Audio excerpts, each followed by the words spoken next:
Hi, I'm Jeff Ranke, Editorial Director of Manufacturing.net and Manufacturing Business Technology. Welcome to Security Breach. According to IBM's Cost of a Data Breach report, nearly 20% of the organizations surveyed stated that they have experienced a breach stemming from a compromise in their supply chain or a vulnerability related to it.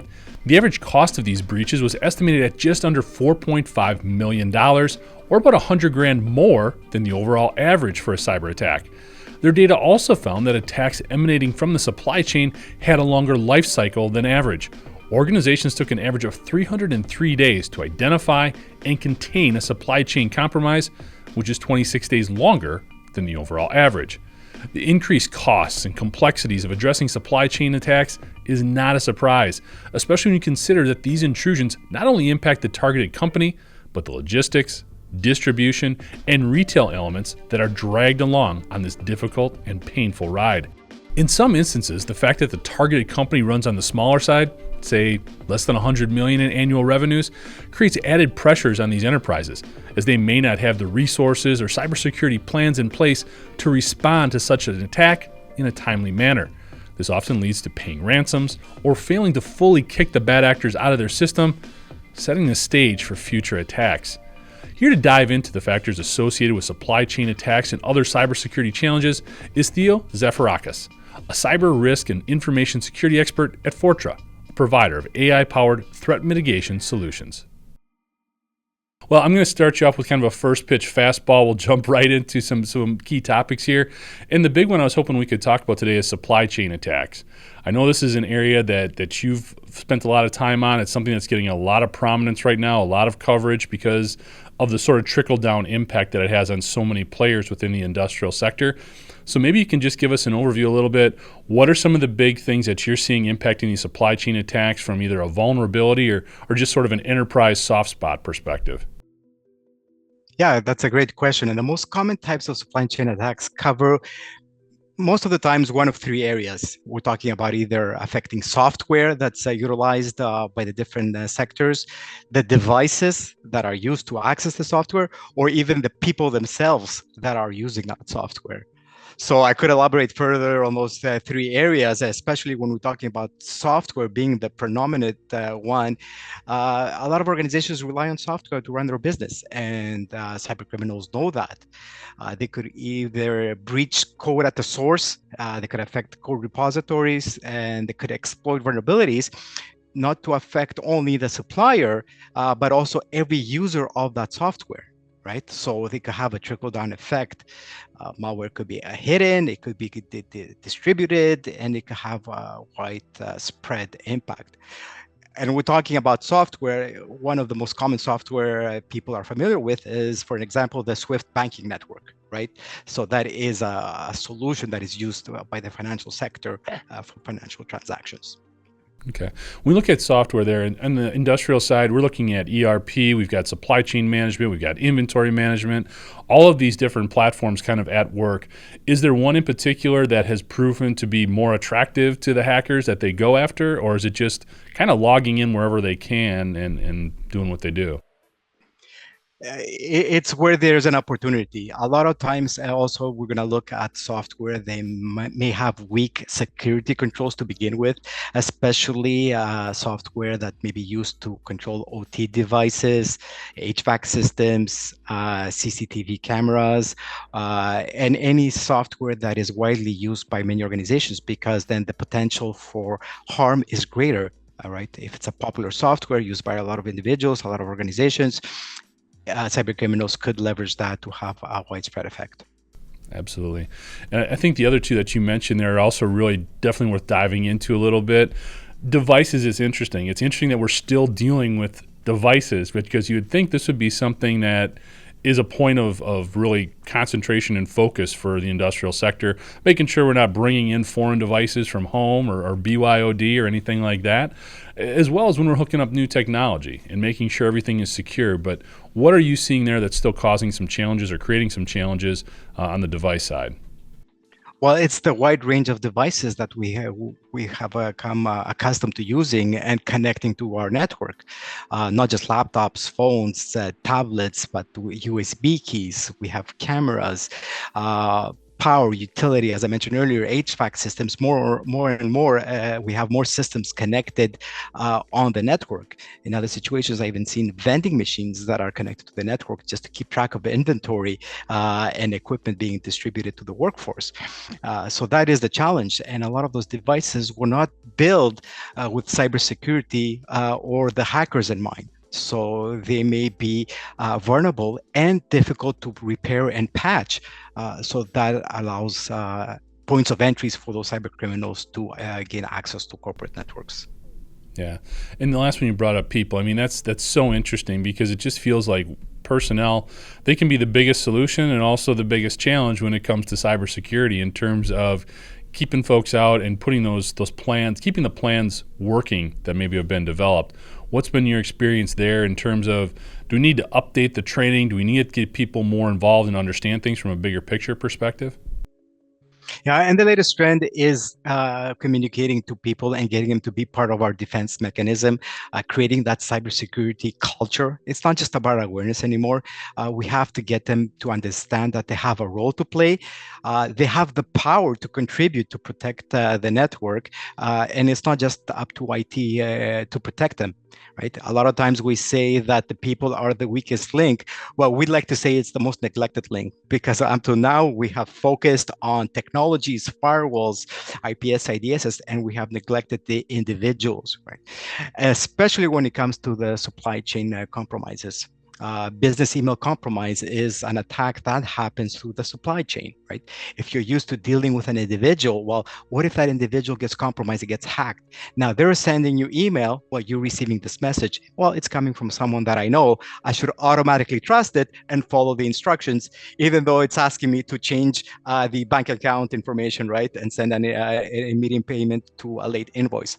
Now we have to take the time to train employees to even recognize those attacks that appear to be coming from people that we know and we trust. You know, usually I wait a little bit into the interview to talk about the company, but I think that kind of leads in very well to some of the things that Fortra does in terms of using AI to identify threats. Maybe you could talk a little bit about that now, because I would think with the rise in phishing schemes and the role AI is playing there, as you just mentioned, some of the things you guys are working on are targeted at that very thing, if I understand correctly. Yes, well, industrial cybersecurity it is unique because the attack surfaces is not just operations technology, but also information technology. And how do we bring those things together? Fortra has been providing solutions for OT and OT in a very long time, and AI is a factor that doesn't only help the attackers, but also helps us on the defensive side. Right, the improvement of technologies will allow for safer IT/OT integration. And that's the biggest concern. How do we get those two to talk to each other without, making each other stop from working? Right, OT systems tend to be a lot more sensitive to disruption and so on. The solutions also that we offer help organizations simplify compliance, especially if you have regulatory compliance for a specific sector, especially in the energy sector and manufacturing sectors that you have to comply with certain regulations, protection of personal information. And what most organizations are concerned with is remaining operational and productive. Right. So we need to do that. We need to increase awareness of individuals and making sure that vulnerabilities are properly managed. Absolutely. You know, you brought it up, and I can always tell what people's personal experiences have been when I ask this question just by their nonverbals. But one of the big challenges, and we talk about this a lot, is that dynamic between IT and OT personnel. And you alluded to trying to get them to work together. What's been your experience in terms of how those two factions are working together? How far have we come, or what are some of the bigger obstacles that you've seen there? Well, awareness of each other's requirements and risks is the biggest challenge. What we've seen in the past is that you have to train the OT personnel on cybersecurity, which in my opinion may be easier on training cybersecurity personnel on OT risks, but it depends on the individuals. But you have to train them and you have to understand. And for cybersecurity, it applies not just to OT, but for every business unit that you are tasked to support. You have to understand what their concerns, what the capabilities are, what their capacities are, and so on in order to provide proper support. OT personnel on the other side are mostly trained to provide systems that remain operational and available. But availability is a task of cybersecurity, right? The cyber criminal hits your system, it's no longer operational, it's no longer available. Did you implement the proper controls to defend against a human attacker, right? Because cybercrime, cyber breaches happen because the adversary is a human, not just a system anymore or a software that went down. Yeah, very interesting. Yeah, I can tell by your response. I think we're gaining some ground there. We're getting better because I didn't see any eye rolling or wringing of hands or anything else. We've had some other guests definitely tell some horror stories in terms of trying to get those two to work together. So it looks like we're gaining some ground at least. Circling back a little bit, Theo, to some of the supply chain stuff, we've had some pretty high-profile supply chain attacks in the last year, even just in the industrial sector. Are there any of these that kind of stand out to you as being maybe a turning point or one that really woke people up to the fact that this is a big deal, this is attacking a lot of different industries, a lot of different enterprises of different sizes, things of that nature? Well, the recent example affecting the auto dealers across North America, I think is going to be an example used by many because this is an example of how one supplier breach could have impact of millions or even up to $1 billion of operating costs in the sector. I'm not sure you're familiar with the cyber attack targeting the CDK Global, a company that provides software to handle financial transactions for car dealers in North America. Well, the data breach lasted about 2 weeks, which made over 15,000 car dealers not able to do financial transactions. And this only stopped because there's a belief that the affected organization probably paid the ransom that was holding their systems hostages. And it's believed that there was a ransom paid of almost $25 million. Whoa. So, and if that ransom was paid, well, that money is going to be used by these cyber criminals to power and enable a lot more attacks on a lot other sectors. The impact, though, was not only to that organization, it was to all the car dealer companies that were using that software. So we're talking about a loss of up to $1 billion that may have occurred as reported by various news media. So that's one example, but there's a lot more that probably don't make it to the news that in some cases I'm familiar with is manufacturing organizations that we're working with that kept having repeated ransomware attacks. And these kept coming in through their suppliers. Their suppliers had, they had thousands and thousands of suppliers that had access to their systems, access to their network, and they kept introducing ransomware into their network. Obviously, they had a zero tolerance for ransomware. They never paid the ransomware. They always tried to recover the systems as fast as they could. But we helped them improve their phishing detection process, their response capabilities. It takes one person to click to fall a victim, but at the same time, it takes one person to detect and alert someone to prevent the harm from spreading.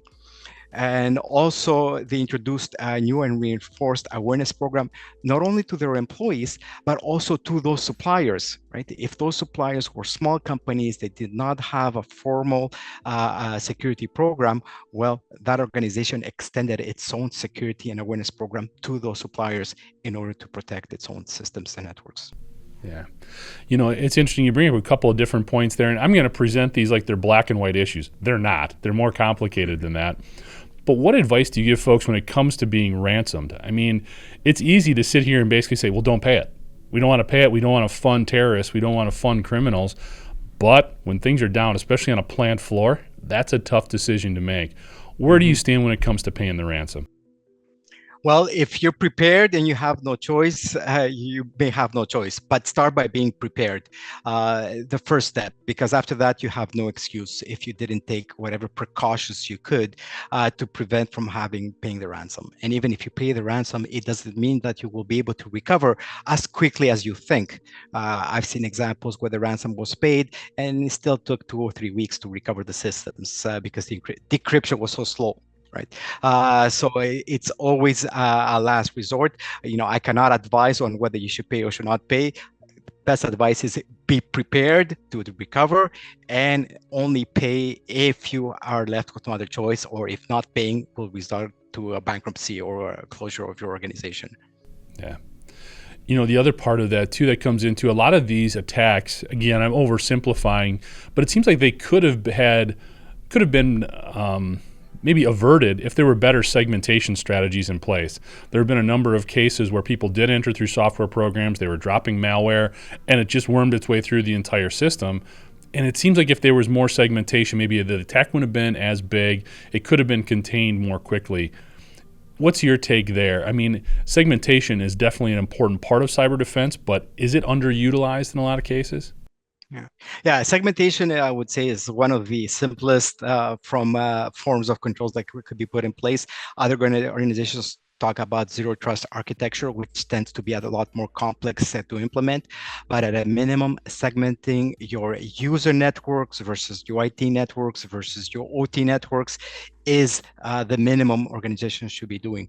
And segmenting also means having the proper controls at the perimeter, right? And if those segments could still talk to each other freely, well, you don't have proper segmentation. So having proper segmentation where the traffic is strictly controlled between two segments is the minimum. And this is what we see a lot of organizations in that sector are doing to start with.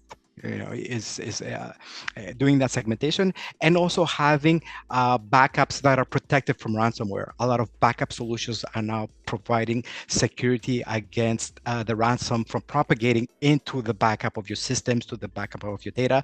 So at a minimum, you could recover from those. No, that makes a ton of sense. The third thing that kind of jumped out to me there is you're talking about some of these systems being down for 2 or 3 weeks. Car dealers aren't able to properly track inventory. We actually had a local cyber attack here where it was a car parts business where basically they were writing stuff down on scratch pad and paper, just trying to keep track of things there. There's a lot of regulatory efforts in place. There are definitely laws in place here in the U.S. for those what they call critical industries, the critical infrastructure, where they have to report this information. They have to be very transparent. There's also things with the SEC where a company has to report elements of a cyber attack in terms of how it impacted their business. But it's focused on companies of a certain size, of a certain nature. It's not as uniform maybe as it will be down the line. What's your take there? Do you think we need sort of this government action to force people to be more transparent about these attacks so we can share information and, I would think, get better as a community in terms of fending them off? I totally agree with you, because that's what the cyber criminals are doing. They're sharing information on their side. We have to do the same thing. A lot of organizations are already doing it. They may have sector or industry groups to share information, but we have to include also the small players in the organization. In the sectors, because those small players may be suppliers to bigger organizations, right? So if they're affected, the impact is cascading to the next level and the next level that is using that supplier. So we can't ignore and we can't exclude small organizations just because they're small. They may be critical in the supply chain. Absolutely. And I think we're on the same page there. And I think one of the issues that some of these smaller companies also deal with is they don't think they're a big target, or even if it's not, sometimes it's not even size. Sometimes it's just the nature of the business, because they don't feel it's a critical component. It's an essential industry, whatever term you want to use there. They just don't go out and get the resources, or they don't have the ability to develop them internally from a cybersecurity perspective. And I think where we're seeing this the most is in developing OT cybersecurity specialists, individuals who really understand the OT environment and understand how to secure it. What have you seen there? What are your thoughts maybe on trying to develop this workforce? Is it doing things to develop people internally? Is it got to be a more global effort in pushing younger people into this type of career path, or what would be your take there? Yeah, it's important to get individuals to follow that path, but also it's very important for the suppliers of those technologies to start developing systems that are secure from the beginning, and maybe even themselves contributing to creating those programs for training those OT specialists, because we have to understand that OT systems will vary significantly from one industry to the other. It's not just a Windows server, which is the same in any organization, right? So we need those large organizations organizations, those suppliers, those producers of those technologies to step up and play a critical role into preparing the organizations and the future workforce. No, I think that's a great point in getting people to work together because, as you said, the hackers are working together. How specialized they've become in terms of, I'll worry about breaking into the system and getting you the credentials and passing that along to somebody else who specializes in developing the ransomware and whatever the case may be. Like you said, they've got a community that's working together, and we need to counter that with similar tactics. Building off of that a little bit, Theo, what do you feel are maybe some of the things we're learning? We've seen a lot more of these high-profile supply chain attacks. They're getting in the papers. People are becoming aware when they can't get their favorite, cereal or detergent off the store shelves. What do you think we're learning here? Has there been some big takeaways that maybe over the last couple of years we've learned from and we're getting better at? Well, like you said, the main lesson is that there are real world implications of cyber attacks, right, on the supply chain. So it will be physically felt by many individuals, organizations, customers, and so on. When there's a breach in the supply chain, the effects could be a lot more far-reaching than we initially thought. And also the effects tend to be compounded, cascading, and they may implicate many organizations, but also business functions right within the same organization. Operational disruptions, a stalling of production lines, leading to significant delays in manufacturing or delivery schedules, or affecting essential services such as healthcare, utilities, power, transportation. All those will be felt by the end user who is relying on those resources, right? As we saw in the previous example that I talked about earlier, the economic impact also cannot be ignored. When you have to pay so much money either for a ransom or to recover your own systems, right, it will impact the bottom line. So the financial losses that we incur, either from a ransomware or recovery from a breach system, rebuilding system, buying new systems, could affect even the market value of an organization, with causing its stock to plummet and investor trust to erode. Absolutely. And those are great points when trying to demonstrate the ROI. That's such a big part of investment in the industrial sector. Showing that return on investment, well, it's pretty straightforward when you can demonstrate to those in the C-suite what this could cost us in the event of attack, not only from just an operational perspective, but as you alluded to, a reputational risk, stock prices, all of those things. One of the things when you No, go ahead. And when you map it down to your operational and manufacturing downtime, right, it's easy to prove the ROI. If the factories stop working, if our services stop delivering, well, what is the cost per hour, per day, per week, right? And you could easily map it to that and have a clear ROI. Absolutely. When I think about these supply chain attacks too, Theo, one of the areas that kind of stands out to me is the fact that you would think a lot of state-sponsored hackers or some of these folks who try to sort of hide their nefarious activities as a hacktivist and say they're still politically motivated and having a far-reaching effect.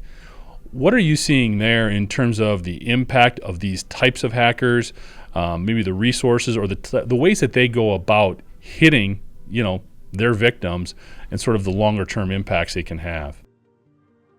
Well, the availability of hacking tools and AI-enabled tools has made targeting the supply chain much easier for even the casual hacker. So we're facing that challenge as well.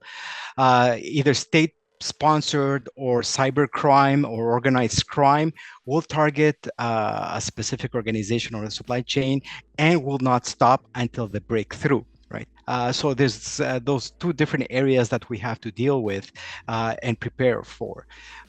It's not just being state-sponsored anymore, because, like I mentioned, the availability of tools and the ease of scanning systems, scanning networks, finding the vulnerability, taking the opportunity to compromise that person or that entity that did not take the time to install the latest patch. I'll take advantage of it, right? As a hacker, shoot first and figure it out later if they're worth it or not. No, absolutely. Theo, are there any other big trends that you're seeing right now? I mean, we've touched on AI, we've talked about some of the workforce shortages and some of the other things that are going on. When you look at cybersecurity right now, specific to the industrial sector, are there any big trends that are kind of catching your eye right now? Well, the most one I would say is developing incident response plans. We often say in the cybersecurity that it's not a matter of if you get breached, is when you get breached, right? So being prepared, having a disaster recovery response plan that you could pull out in case of a disaster, business continuity in case your operations get affected.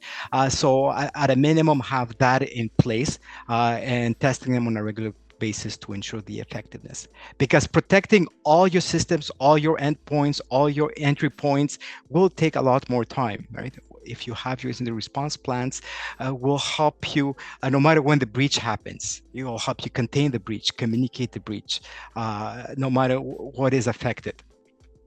Business continuity management now it starts working a lot more with cybersecurity and disaster recovery planning to ensure that if something happens on the cybersecurity side, can we pull out a disaster recovery plans as a response to recover much quicker? We have to do a proper communications to internal staff, external stakeholders, start recovering processes either manually, like you said, pen and paper. Are we ready to do that? Right.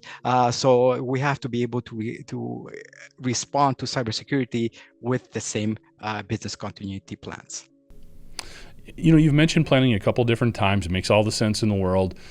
One of the issues that we hear about a lot in sort of the gaps that develop in these plans is from what is probably the very first step, which is sort of doing that asset inventory and understanding where everything is, understanding all the connection points. All the API calls can even come into play there.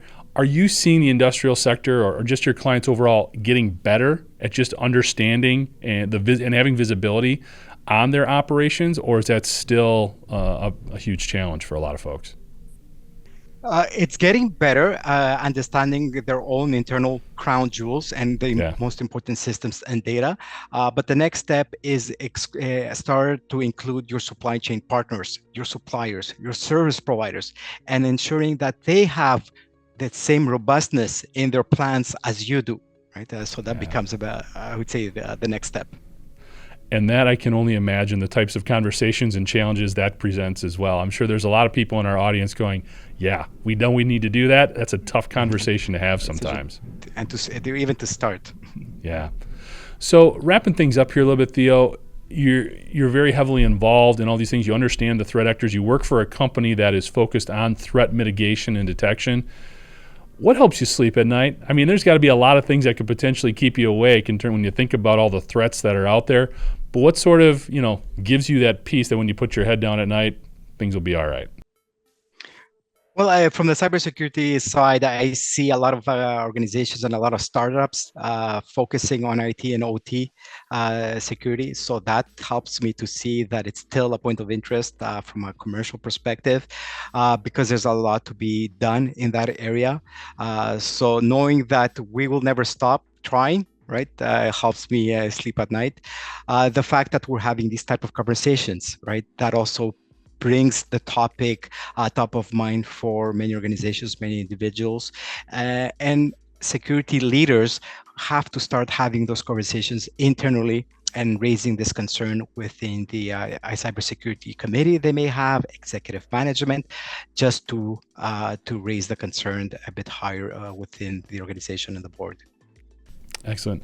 Well, Theo, this conversation has been fantastic. We covered a lot of different stuff, put out a lot of good information on supply chains and just IT and OT cybersecurity concerns overall. Anything else you'd like to touch on? Anything else we may have missed? So we have to start with the basic principles and the basic preventative measures, doing proper risk management, implementing policies, network segmentation, user awareness training. By doing so, we'll be able to address 80 to 90% of the vulnerabilities and threats that may affect us. Thanks, Theo. And for more information on the work he and his colleagues are up to, you can check him out at Fortra.com. Also like to thank you for joining us today. To catch up on past episodes, you can go to manufacturing.net, IEN.com, or mbtmag.com. You can also check Security Breach out wherever you get your podcasts, including Apple, Amazon, and Overcast. And if you have a cybersecurity story or topic that you'd like to have us explore on Security Breach, you can reach me at jeff@ien.com. For Theo Zafirakos, I'm Jeff Ranke, and this is Security Breach.